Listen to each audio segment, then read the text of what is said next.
이 말씀 우리도 같이 한번 한 목소리로 다시 한번 읽기 원합니다. 시작. 내 이웃의 집을 탐내지 말라. 내 이웃의 아내나 그의 남종이나 그의 여종이나 그의 소나 그의 낙이나 물은 내 이웃의 소유를 탐내지 말라.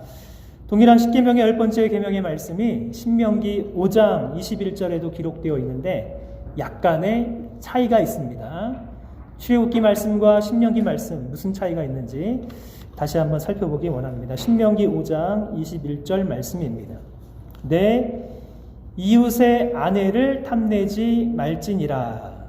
내 이웃의 집이나 그의 밭이나 그의 남종이나 그의 여종이나 그의 소나 그의 나귀나 내 이웃의 모든 소유를 탐내지 말지니라. 십계명의 10번째 계명, 우리가 탐내지 말아야 할 것이 있다라고 말씀합니다. 출애굽기에는 순서대로 집에서부터 시작하여서 집에서 가장 중요한 아내, 그리고 남종, 여종, 소, 나귀, 그리고 내 이웃의 모든 소유를 탐내지 말라고 하십니다. 신명기 5장 21절 말씀 보면 무엇이 제일 먼저 나옵니까? 집이 아닌 내 이웃의 아내, 그리고 집, 밭, 남종, 여종, 소, 나귀, 내 이웃의 모든 소유입니다. 핵심은 이웃의 집, 그리고 이웃의 모든 소유를 탐내지 말라는 말씀입니다. 십계명의 10번째 계명을 마지막으로 살펴보면서 십계명의 전체 말씀 다시 한번 우리 마음에 기억하길 원합니다. 일상이 안경살 간도 크다. 1. 우리는 유일하신 하나님 외에는 다른 신을 두지 않습니다. 3. 우상을 만들지 말라. 2. 하나님의 이름을 망령되이 부르지 말라. 안식일을 기억하여 거룩히 지키라. 부모를 공경하라. 살인하지 말라. 간음하지 말라. 도둑질하지 말라. 거짓말하지 말라. 탐내지 말라. 10번째 하나님 말씀 나누는데 이 말씀 꼭 순서대로 기억하면 좋겠습니다. 사랑하는 여러분, 십계명의 마지막 계명, 여러분은 순종하시며 살아가시는지요? 이 질문이 이렇게 바꿀 수도 있습니다. 여러분은 십계명의 10번째 계명, 내 이웃의 모든 소유를 탐내지 않으면서 정말로 살아가시는지요? 우리가 살고 있는 문화는 탐심을 부추기는 문화입니다. TV 광고를 보십시오. 인터넷 광고, 페이스북, 유튜브, 인스타그램을 보면 모두 우리도 모르게 광고가 뜹니다. 우리는 그 광고를 보면서 탐심을 품으며 이 땅을 살아갑니다. 자, 그런데 십계명의 마지막 계명은 우리에게 탐내지 말라라고 말씀합니다. 십계명의 마지막 계명이 다른 계명과 다른 차이가 있습니다.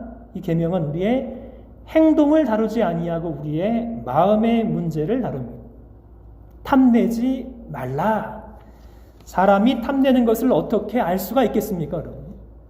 여러분이 탐내는 것을 제가 어떻게 알 수 있겠습니까? 이 탐내지 말라는 우리의 마음을 보시는, 우리의 중심을 보시는 하나님 앞에서 주어진 하나님의 말씀입니다.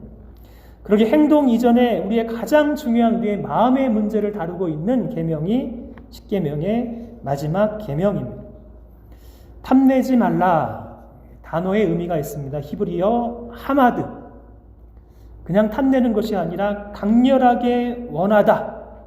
무엇인가를 정말로 강렬하게 원하는 의미가 탐내는 것입니다. 자, 그런데 탐내는 것은 좋은 것을 강렬하게 원할 수도 있고 하나님이 금하신 나쁜 것을 강렬하게도 원할 수가 있습니다. 우리가 무엇을 원하는가 이거에 따라서 모든 이 탐내는 것이 다 부정적인 것이 아닙니다. 성경을 보면 우리가 정말로 탐내야 하는 것이 있습니다. 시편 19편 9절부터 10절 우리가 탐내야 될 것, 다윗은 이것을 탐내고 있습니다. 우리 함께 읽기를 원합니다. 시편 19편 9절과 10절 시작.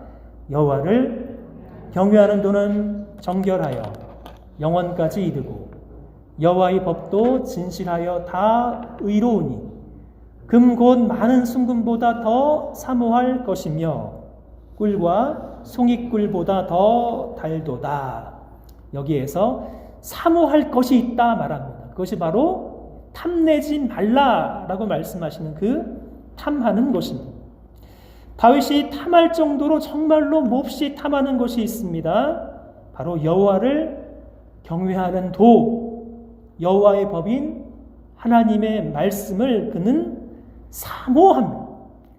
강렬하게 원합니다. 우리 사랑하는 성도님들이 다윗의 고백처럼 하나님 말씀을 탐할 정도로 정말로 사모한다면 제가 얼마나 좋겠습니까, 여러분? 우리 하나님은 얼마나 좋으시겠습니까? 가을 말씀 사경회가 내일부터 금요일까지 다니엘서 전체를 함께 살펴볼 수 있는 황금과도 같은 기회입니다. 여러분 인생의 다니엘서를 정말로 제대로 공부를 해보신 적이 있으신지 여러분? 강사로 오시는 유호준 교수님, 한국의 최고의 구약학자입니다, 여러분. 이런 기회가 없습니다. 다니엘서를 여러분 인생 가운데 이번 말씀 사경회를 통해서 함께 살펴볼 수 있다면 얼마나 좋은 기회겠습니까? 수요일마다 함께 나누는 데살로니가 전서후서 말씀, 얼마나 귀한 하나님 말씀입니까? 토요일 새벽 기도회마다 나누는 갈라디아서 얼마나 탁월한 복음의 말씀입니까? 주일마다 나누는 십계명 말씀, 얼마나 정금과도 같은 하나님의 말씀입니까? 사랑하는 여러분 마음에 하나님의 말씀을 강렬하게 원하는 그 사모한 마음이 있으면 참 좋겠습니다. 다윗은 고백합니다. 그것이 금보다, 순금보다, 꿀보다, 송이꿀보다 더 달도다. 하나님 말씀이 우리 인생의 꿀보다, 송이꿀보다 더 단맛을 경험하는 것이 우리가 이 땅을 살아가면서 최고로 탐해야 하는, 사모해야 하는 하나님의 말씀입니다. 반면에 절대로 탐해서는 안 되는 것이 있습니다. 창세기 3장 5절부터 6절까지의 말씀. 하나님이 금하신 선악을 알게 하는 나무의 열매를 먹지 말라. 행위 언약으로 분명히 금하신 것이 있었습니다. 너희가 그것을 먹는 날에는 너희 눈이 밝아져 하나님과 같이 되어 선악을 알 줄 하나님이 아심이라. 여자가 그 나무를 본즉 먹음직도 하고 보암직도 하고 지혜롭게 할 만큼 탐스럽기도 한 나무인지라. 그 여자가 그 열매를 따먹고 자기와 함께 있는 남편에게도 주매 그도 먹은지라. 여자가 몹시도 탐한 것이 있습니다. 먹음직도 하고 보암직도 하고 지혜롭게 할 만큼 탐스러운 그 나무는 하나님이 절대로 금하신 행위 언약의 선악을 알게 하는 나무의 열매였습니다. 그런데 그 나무의 열매를 먹으면 하나님과 같이 될 수 있다는 사단의 유혹이 찾아왔습니다. 유혹의 눈으로 그 나무를 보니 마음속에서 강렬하게 원하는 탐욕, 탐심이 들어왔습니다. 하나님은 분명히 창세기 2장 17절 선악을 알게 하는 나무의 열매는 먹지 말라. 내가 그것을 먹는 날에는 반드시 죽으리라 말씀하십니다. 기쁨의 에덴 동산에 있는 모든 나무 다 먹을 수가 있습니다. 그러나 선악을 알게 하는 나무의 열매는 먹을 수 없습니다. 왕이신 하나님이 정하신 넘을 수 없는 언약입니다. 이것을 넘어서는 것은 하나님과 맺은 언약을 파괴하는 것입니다. 이것을 탐하는 것은 더 이상 하나님과 나의 관계는 창조주 하나님이 지으신 피조물의 경계를 넘어서 하나님을 내 인생의 왕으로 인정하지 않는 것입니다. 불순종의 죄의 시작, 마귀의 거짓으로 시작되었지만 그 거짓이 하와의 마음에 강렬하게 원하는 탐심으로, 탐욕으로 들어왔습니다. 그러기에 우리도 강렬하게 무엇을 원하는 탐심이 들어오면 반드시 죄를 범하게 되어 있습니다. 성경을 보면 탐함으로 말미암아, 탐심으로 말미암아 멸망당한 참으로 안타까운 이스라엘 백성이 있습니다. 하나님께서 아브라함에게 언약하신 두 가지 땅과 자손이 있습니다. 하늘의 별처럼 바다의 모래처럼 많은 자손을 주겠노라. 동시에 눈을 들어서 동서남북을 바라보면 보이는 땅을 너와 내 후손에게 주겠노라. 아브라함 언약을 통해서 땅과 자손을 말씀하십니다. 이제 여호수아를 통해서 가나안 땅을 이스라엘 백성들에게 선물로 주십니다. 하나님께서 이렇게 말씀하십니다. 여호와께서 너희에게 이 성을 주셨느니라. 이 성과 그 가운데 있는 모든 물건은 여호와께 온전히 바치되 오직 너희는 그 바친 물건에 손대지 말라. 가나안 땅의 첫 성, 난공불락의 여리고성을 언약의 선물로 주십니다. 대신에 그 성만큼은 모든 것을 하나님께 온전히 바치라고 명령하십니다.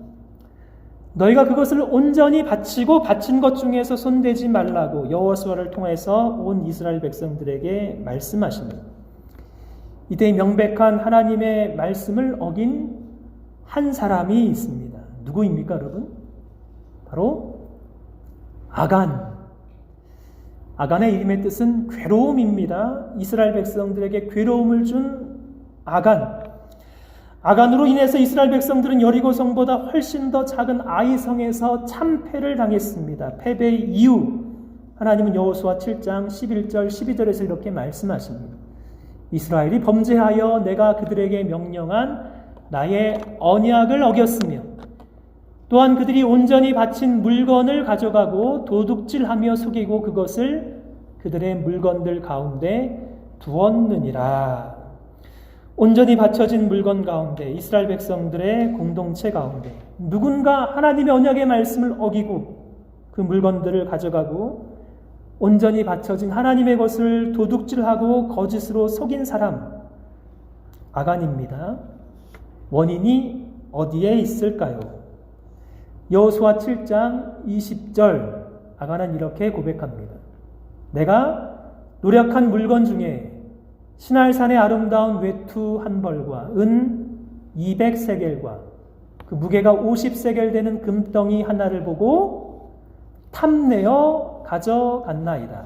보소서 이제 그 물건들을 내 장막 가운데 땅속에 감추어 두었는데 은은 그 밑에 있나이다. 아간의 마음에 무엇이 들어왔냐면 탐심, 탐내어 가져간 것. 세 가지입니다. 시날산의 아름다운 외투 한 벌.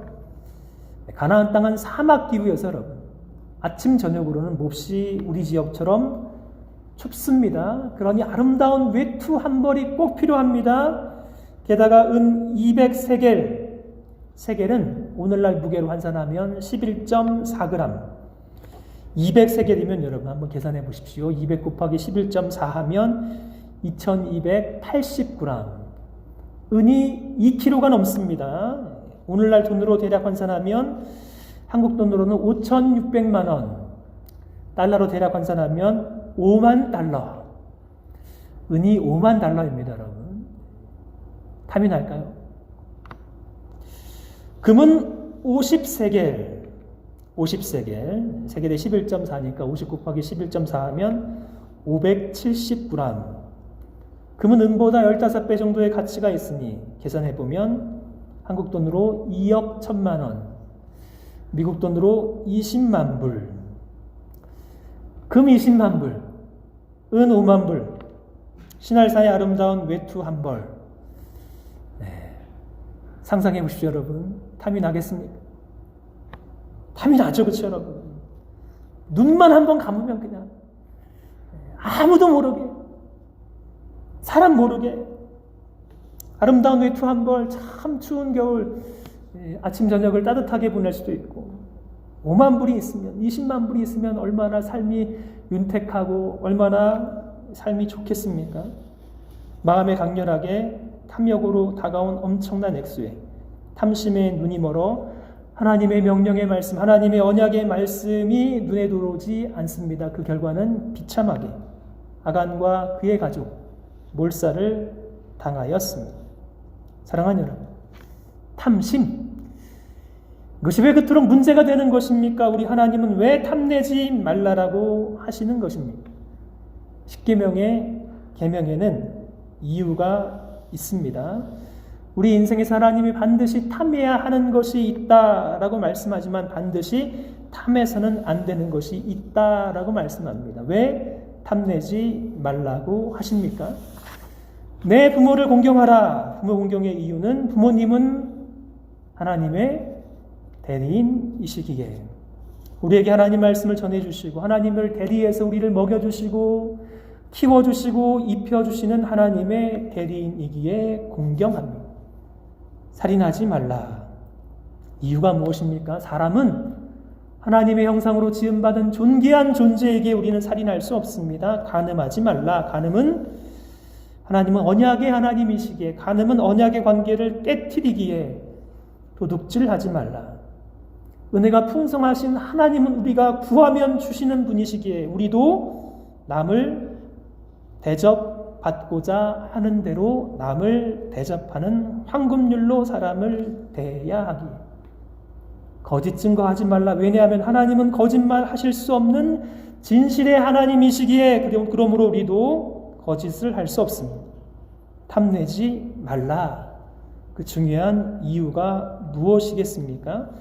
탐내지 말라. 다른 계명과 다른 중요한 이유가 있습니다. 신약성경 골로새서 3장 5절 말씀. 그러므로 땅에 있는 지체를 죽이라. 곧 음란과 부정과 사욕과 악한 정욕과 탐심이니 탐심은 곧 우상 숭배니라. 탐심의 죄는 하나님 보시기에 우상 숭배라고 말씀하십니다. 음란도 심각한 죄이고 부정, 사욕, 악한 정욕도 심각한 죄악인데 탐심이 더 심각한 죄악인 것은 그것은 하나님의 자리에 있어야 할 하나님이 계시지 아니하고 탐심이 있는 그것은 우상 숭배이기에 신약성경 에베소서 5장 3절과 5절 말씀 탐하는 자 곧 우상 숭배자 다 그리스도와 하나님의 나라에서 기업을 얻지 못하느니라. 탐심이 무서운 것은 이것이 하나님 보시기에 우상 숭배입니다. 그러므로 다른 죄악과는 근본적인 차이가 있습니다. 우리 마음속에 자리 잡은 탐심은 하나님의 자리에 내가 강렬하게 원하는 탐심이 자리 잡고 있으면 그것이 하나님 보시기에 우상 숭배이기에 그리고 탐하는 자는 우상 숭배자이기에 하나님은 탐하지 말라고 하십니다. 탐하는 우상 숭배자에게 하나님은 그리스도와 하나님의 나라에서 기업을 얻지 못한다라고 말씀하십니다. 그러므로 예수님은 삼가 모든 탐심을 물리치라. 사람의 생명이 그 소유에 넉넉한 데 있지 아니하니라 말씀하십니다. 하나님이 있어야 할 경배의 자리에 탐심이 있으면 조금만 더 소유를 탐하다가 멸망하게 되는 것입니다. 이처럼 심각한 탐심이 무서운 죄인데 사람들은 문제는 탐심을 죄로 인정하지 않습니다. 우리에게 탐심이 있다는 것도 잘 인정하지 않습니다. 그것이 무엇이 문제인가라고 생각합니다. 그러니 더 심각한 죄인 것입니다. 대학교 때 모임에서 함께 읽은 유명한 책이 있습니다. 젊어서부터 평생토록 주의해야 될 3가지가 있다라고 경고한 리차드 포스터의 베스트셀러 돈, 섹스, 권력. 이 3가지는 세상 사람들만 탐하는 것이 아니라 그리스도인들도 동일하게 탐하는 3가지이고 일평생 이것을 주의하지 않으면 안 된다는 경고의 책이었습니다. 젊어서는 그렇게 심각하게 느끼지 못했는데 나이가 들면 들수록 이 세 가지가 얼마나 그리스도의 삶을 파괴하는 것인지, 이것을 탐하기 시작하면 인생이 얼마나 망가지는지 너무나도 많은 사례를 보았습니다. 세상에서 본 것이 아니라 교회에서도 이 세 가지를 탐하다가 정말 비참하게 된 인생들을 너무나도 많이 보아왔습니다. 아무도 보는 이 없을 때 당신은 누구인가? Who you are when no one's looking. 다른 사람의 시선이 없을 때 당신은 누구인가? 우리에게 질문하는 베스트셀러, 존경받는 시카고의 윌로우 크릭 교회 빌 하이벨스 목사님이 쓰신 유명한 책입니다. 1975년 시카고회가 윌로우 크릭 교회를 개척해서 미국에서 가장 큰 교회 중에 한 교회로 성장을 했습니다. 올해 46년 된 교회가 세상의 이목을 끄는 이유가 있습니다. 빌 하이벨스 목사님 14년간 교인들과 부적절한 성적인 관계가 발각이 되어서 그 교회를 2008년에 조기 사임한 성추문 사건 때문입니다. 미국의 평화주의 교단 메노나이트 교단의 세계적인 신학자가 있습니다. 존 하워드 요더, 미국 최고의 기독교 윤리학자이며 그리고 미국에서 가장 영향력 있는 신학자 중에 한 사람이었습니다. 그가 쓴 예수의 정치학, 미국 신학 역사상 가장 중요한 책 중에 하나입니다. 1997년 12월 30일 하나님의 부르심을 받은 이후에 존 하워드 요도 신학자의 스캔들이 발각이 되기 시작이 됐습니다. 그 이후에 뉴욕타임즈는 신문 사설에 이런 제목의 사설을 썼습니다. 나쁜 사람이 좋은 신학자가 될 수 있을까? Can a bad person be a good theologian? 이라는 질문을 던졌습니다. 그의 인생에 50명도 넘는 여성들이 연관된 최악의 성적인 사건이 존 하워드 요도 유명한 신학자에게서 발각이 되었습니다. 세 가지. 돈, 섹스, 권력을 추구하는 탐심은 지금도 신실한 성도에게도, 최고의 목회자에게도, 최고의 신학자에게도, 그 어느 누구에게도 언제든지 마음에 하나님 대신의 자리를 잡을 수 있는 우상이 될 수 있기에 참으로 이 10번째 계명은 저와 여러분에게도 우리 평생의 심각한 계명인 것입니다. 그러면 구체적으로 어떻게 내 이웃의 집과 소유를 탐내지 말아야 하는 것입니까? 하이델베르그 신앙고백서 제 113번째 질문과 답변, 이 계명의 의미를 너무나도 잘 설명해 주고 있습니다. 제가 질문 읽으면 답변 함께 읽겠습니다. 제10계명에서 하나님께서 원하시는 것은 무엇입니까? 하나님의 계명 어느 하나에라도 어긋나는 지극히 작은 욕망이나 생각을 조금도 마음에 품지 않는 것이고 언제든지 우리의 마음을 다하여 모든 죄를 미워하고 모든 의를 좋아하는 것입니다. 다시 한번 답변, 다시 한번 읽습니다. 하나님의 계명 어느 하나에라도 어긋나는 지극히 작은 욕망이나 생각을 조금도 마음에 품지 않는 것이고 언제든지 우리 마음을 다하여 모든 죄를 미워하고 모든 의를 좋아하는 것입니다. 이 계명으로 하나님이 원하시는 것이 무엇인지 정확하게 진술합니다. 이 계명에서 하나님이 금지하시는 것이 있습니다. 하나님의 계명 어느 하나에라도 어긋나는 지극히 작은 욕망이나 생각을 조금도 마음에 품지 않는 것입니다. 이 계명을 통해서 하나님이 우리에게 원하시는 것이 있습니다. 언제든지 우리의 마음을 다하여 모든 죄를 미워하고 모든 의를 좋아하는 것입니다. 사랑하는 여러분, 하나님이 주신 이 10번째 계명의 말씀대로 금하시는 것은 금하며 원하시는 대로 탐하지 않는 신실한 삶을 살기를 원하지만 정말 그것이 가능하겠습니까? 이것이 여러분에게는 가능하겠습니까? 10번째, 탐하지 말기를 원하지만 마음에 드는 탐심이 드러나면 여러분 어떻게 할 수가 있는 것입니다.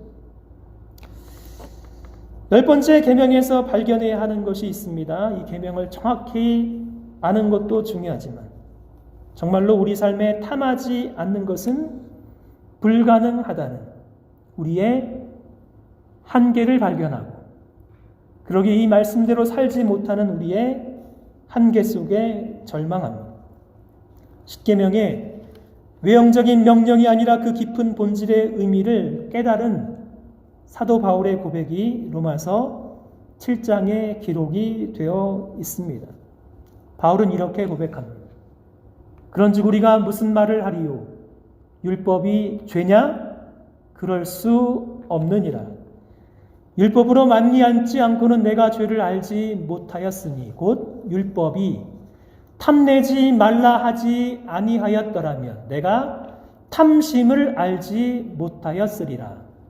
그러나 죄가 기회를 타서 계명으로 말미암아 내 속에 온갖 탐심을 이루었나니 이는 율법이 없으면 죄가 죽은 것임이라. 전에 율법을 깨닫지 못했을 때에는 내가 살았더니 계명이 이름에 죄는 살아나고 나는 죽었도다. 이 고백은 사도 바울의 처절한 고백입니다. 정말로 처절한 고백입니다. 그는 하나님의 율법의 말씀대로 순종하기 위해서 신실하게 살았노라. 그러게 율법의 행위로는 조금도 부족한 것이 없는 그는 하나님의 율법에 대해서는 의인이라고 생각을 했습니다. 그런데 율법의 본질, 특별히 마지막 계명, 율법이 탐내지 말라 하지 아니하였더라면 내가 탐심을 알지 못하였으리라. 이 계명에서 이 계명의 본질을 깨닫고 나서 그가 얼마나 죄인인지, 그가 얼마나 하나님 앞에서 심각한 죄인인지 깨닫게 되었습니다. 죄가 기회를 타서 계명으로 말미암아 내 속에 온갖 탐심을 이루었나니 율법이 없으면 죄가 죽은 것입니다. 전에 율법을 깨닫지 못했을 때는 내가 살았더니 계명이 이름에 죄는 살아나고 나는 죽었도다. 십계명의 본질적인 의미를 깨닫기 전에 사도 바울은 얼마든지 십계명을 지킬 수 있는 자신은 의로운 사람으로 착각을 했습니다. 그런데 마지막 10번째 계명, 우리의 행동 강령이 아니라 우리의 마음의 탐심의 문제를 다룹니다. 탐하고 싶지 않은데 탐하지 말라는 계명을 들으면 오히려 내 속에 탐하는 탐심이 있음을 발견합니다. 그리고 내 속에 온갖 종류의 탐심이 있다는 것을 하나님의 거룩하신 율법이 폭로를 합니다. 그러니 하나님의 율법을 제대로 깨달으면 우리가 정말로 하나님이 금하시고 하나님이 원하시는 이 10번째 계명을 지키는 것이 가능한가? 그것을 지킬 수 있는 능력이 우리에게 있는가? 심각하게 질문을 하며 하나님이 금하시고 하나님이 원하시는 것을 지킬 수 있는 능력이 우리 안에 존재하지 아니하고 우리의 힘과 능력으로는 불가능하다는 것을 철저하게 사도 바울처럼 우리도 깨달아야 하는 것입니다. 문제는 선하신 십계명, 선하신 하나님의 율법이 문제가 아니라 죄로 가득한 내가 문제입니다. 그리고 바울은 이렇게 고백합니다. 내 속, 곧 내 육신에 선한 것이 거하지 아니하는 줄을 아노니 원함은 내게 있으나 선을 행하는 것은 없노라. 내가 원하는 바 선을 행하지 아니하고 도리어 원하지 아니하는 바 악을 행하는도다. 그러므로 내가 한 법을 깨달았노니 그 선을 행하기 원하는 나에게 악이 함께 있는 것이라. 내 속사람으로는 하나님의 법을 즐거워하되 내 지체 속에 산 다른 법이 내 마음의 법과 싸워 내 지체 속에 있는 죄의 법 아래로 나를 사로잡는 것을 보는도다. 그렇게 바울은 이 계명을 깨닫고 나서 이렇게 한탄합니다. 오라 나는 곤고한 사람이로다. 이 사망의 몸에서 누가 나를 건져내랴. 탐심으로 가득한 사망의 몸에서 누가 우리를 건져낼 수 있겠습니까? 탐내지 말라. 그 계명을 들으면 들을수록 더욱 우리 마음속에 탐심으로 가득한 우리를 누가 건져낼 수 있겠습니까? 바울은 고백합니다. 오직 한 분, 우리 주 예수 그리스도. 우리 주 예수 그리스도로 말미암아 하나님께 감사하리로다. 그런즉 내 자신이 마음으로는 하나님의 법을, 육신으로는 죄의 법을 섬기노라. 기독교 역사에서 십계명의 본질, 율법의 본질, 마지막 10계명의 본질을 깨달은 사람이 바로 사도 바울입니다. 탐하지 말라 하나님의 명령을 지킬 수 있는 능력이 우리 안에 없음을 발견한 사람입니다.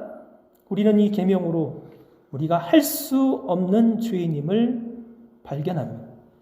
그러기에 우리가 의지하고 붙드는 것은 계명을 행하는 나의 능력, 나의 선함이 아닙니다. 우리 주 예수 그리스도. 오직 그리스도를 의지함으로 우리는 하나님께서 이 계명에서 우리가 전심으로 하나님을 의지하고 전심으로 하나님의 능력을 의지하고 우리의 부족함을 고백하며 하나님의 능력을 의지하는, 그리스도의 능력을 의지하는 삶을 살아야 하는 것입니다. 탐하는 것 대신에 그리스도를 의지하며 우리가 추구해야 하는 것 두 가지가 있다 말씀합니다. 첫째는 감사, 둘째는 자족입니다. 감사와 자족. 전도서 5장 18절 19절 우리 이 말씀 함께 읽기를 원합니다. 시작. 사람이 하나님께서 그에게 주신 바 그 일평생에 먹고 마시며 해 아래서 하는 모든 수고 중에서 낙을 보는 것이 선하고 아름다움을 내가 보았나니 그것이 그의 몫이로다. 또한 어떤 사람에게든지 하나님이 재물과 부요를 그에게 주사 능히 누리게 하시며 제 몫을 받아 수고함으로 즐거워하게 하신 것은 하나님의 선물이라. 하나님이 연약한 우리 인생에, 탐심으로 가득한 연약한 우리 인생에 주신 하나님의 선물이 있습니다. 지금까지 먹고 마실 수 있는 선물, 하나님이 주신 것입니다. 우리가 수고하는 중에 얻는 낙, 하나님이 주신 은혜의 선물입니다. 하나님이 우리가 수고한 수고해 주신 재물과 부요도 하나님의 은혜의 선물입니다. 그러기에 우리는 여러분 감사함으로 하나님 앞에 나아갑니다. 감사함으로 받으면 버릴 것이 전혀 없는 은혜의 선물이기에 우리는 탐하지 아니하며 감사함을 고백하며 모든 영광을 하나님 앞에 올려드립니다. 탐하는 대신에 감사와 함께 우리가 해야 될 것 두 번째는 자족입니다. 빌립보서 4장 11절 13절 같이 읽습니다. 내가 궁핍함으로 말하는 것이 아니니라. 어떠한 형편에든지 나는 자족하기를 배웠노니 나는 비천에 처할 줄도 알고 풍부에 처할 줄도 알아. 모든 일 곧 배부름과 배고픔과 풍부와 궁핍에도 처할 줄 아는 일체의 비결을 배웠노라. 내게 능력 주시는 자 안에서 내가 모든 것을 할 수 있느니라. 바울은 지금 이 고백을 로마의 감옥에서 기록하고 있습니다. 평안하고 안락하고 감사함이 넘치는 환경에서의 고백이 아닙니다. 로마의 감옥에 궁핍하고 비천하고 배고프고 추운 환경에서 고백합니다. 그럼에도 어떠한 형편에든지 자족하기를 배웠노라 고백합니다. 자족은 조금만 더 탐하는 것이 아닙니다. 자족은 주어진 환경이 불리해도 그 환경을 주신 하나님의 은혜에 감사하며 만족하는 것입니다. 바울의 자족의 이유, 나는 부족하지만 내게는 능력 주시는 자가 있기에 내게 능력 주시는 자 안에서 내가 모든 것을 할 수 있기에 하나님 앞에 만족하며 감사하며 자족합니다. 사랑하는 여러분, 탐심이 우리 안에 있음을 인정합니다. 그러기에 우리는 할 수 없는 죄인입니다. 그러기에 우리 주 예수 그리스도를 끝까지 신실하게 붙들며 의지합니다. 탐심 대신에 정말 하나님이 원하시는 하나님 말씀을 사모하고 정금보다 더 사모하시는 저와 여러분 되시기를 바라며 두 가지 감사와 자족으로 여러분 삶 가운데 충만하신 하나님의 은혜 앞에 감사하시는 저와 여러분 되시기를 주님의 이름으로 축복합니다.